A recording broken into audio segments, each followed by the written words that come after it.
Kagagaling ko lang sa Pilates class ko. Nagutom ako.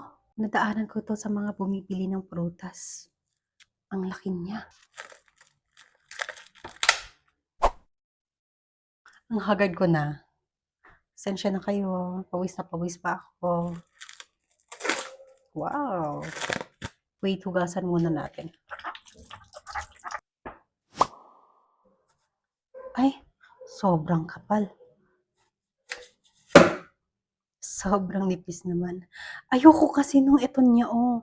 Sobrang arte talaga, Ruth.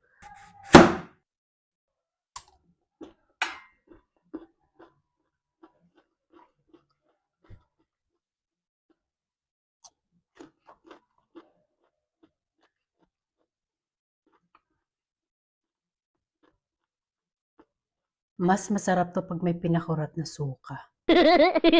Alam niyo, isa sana 'to sa pinakagustong-gusto kong prutas kung medyo malambot lang yung buto niya ng konti. Ang tigas kasi, ang sakit sa ngipin. Tatanggalin ko muna bago ko imumukbang.